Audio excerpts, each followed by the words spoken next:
হাইকোর্টের অর্থাৎ উচ্চতর আদালতের নির্দেশটা আসুক, তারপরে দেখা যাক কী করা যায়।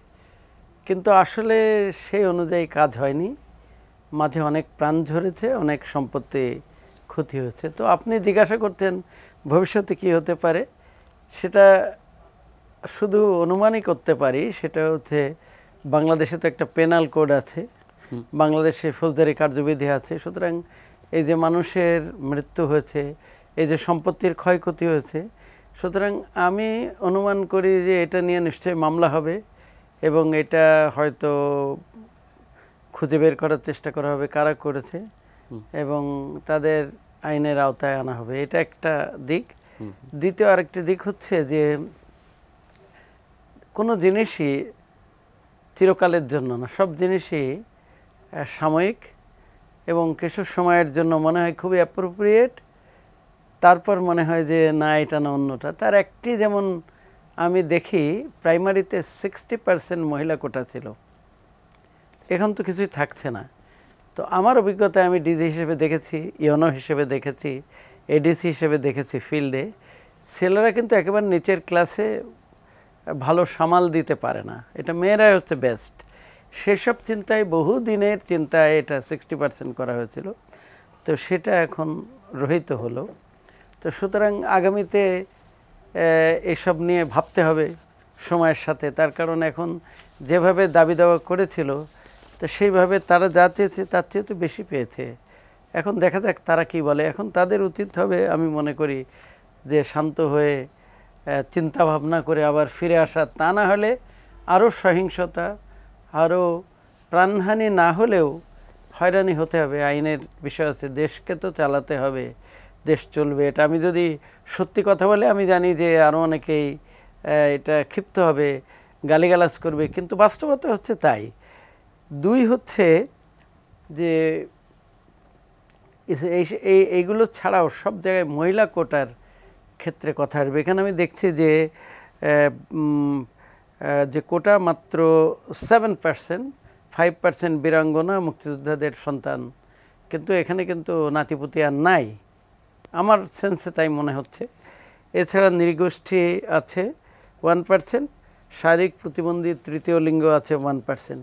তো এখন আমি বিসিএসের ভাইভাতে গিয়ে দেখেছি যে মেয়েরা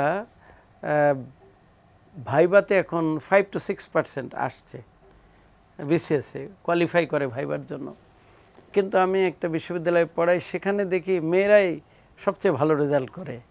তো সেই জন্য এই প্রশ্ন আসবে যে একটা কোটার বিষয় মেয়েদের, না হলে পিছিয়ে পড়বে। কারণ মেয়েরা তো বাচ্চাদেরকে মানুষ করে, ছেলেরা করে না। সুতরাং তাদের কালচার, তাদের শিক্ষা দীক্ষা তাদের ভিতরে সঞ্চালিত হয়। তো মেয়েরা যদি পিছিয়ে থাকে, এখন বলতে পারে যে রেজাল্ট ভালো করলে শিক্ষা দীক্ষা হলো, নো। শিক্ষা এগুলো প্র্যাকটিক্যাল। শিক্ষাটা হচ্ছে জীবনের জন্য একটা প্রস্তুতি আমি মনে করি। স্বয়ং কবিগুরু রবীন্দ্রনাথও বলেছেন, হে ভগবান আমাদের শিক্ষাকে জীবনের সাথে সম্পর্কিত করে দাও। তো সুতরাং এইটা কিন্তু তারা বাস্তব জীবনে কর্মক্ষেত্রে আসবে, বাস্তব থেকে জ্ঞান আহরণ করবে, বাস্তব জ্ঞান, শিক্ষা, প্রশিক্ষণ, অভিজ্ঞতা অর্জন করবে, সেটা আমাদের পরবর্তী প্রজন্মের ভিতরে এটা সঞ্চালিত করবে। সুতরাং আমার মনে হয় যে এটা হবে। সুতরাং হঠাৎ করে এই যে ঘটনাগুলো ঘটেছে এর ইফেক্ট হবে, কিন্তু এটা স্থিমিত করার জন্য বর্তমান যেটা হচ্ছে এটাই বেস্ট। এ না হলে স্থিমিত হতো না। আন্দোলনকারী নারী শিক্ষার্থী যারা ছিল তারাও আসলে নারী কোটার বিপক্ষেই একটা অবস্থান নিয়েছে, অন্তত গণমাধ্যমে যা প্রকাশিত হয়েছে। এর পাশাপাশি মুক্তিযোদ্ধার তৃতীয় প্রজন্ম, মুক্তিযোদ্ধা পরিবারের অর্থাৎ নাতিদের যেন কোটা না থাকে, এই দাবিটা খুব জোরালো ছিল, সেটাও বাস্তবায়ন হয়েছে। মানে এই রায়টা এবং তারপর এখন প্রজ্ঞাপন তো রায় অনুসারে আন্দোলনকারীদের দাবি দেওয়া তো 100%ই অন্তত মূল যে দাবি। আমার মনে হয় যে 100% বেশি তারা যা ভাবেনি, তাদের মনে যে দাবি ছিল সেটাও পূরণ হয়েছে আমার যেটা মনে হয়। তখন আমি যখন ক্লাসে বলি লিসনিং, আমরা যেভাবে লিসনিং করি 3টা লেয়ার থেকে লিসনিংয়ের, একটা হচ্ছে কন্টেন্ট, কি বললো সেটা, ইন্টেন্ট, অনেক কিছু বলে না কিন্তু মনের ভিতরে থাকে। থার্ড হচ্ছে নট বিং সেইড, যেটা বলা হয়নি আগামীতে বলা হবে সেরকম।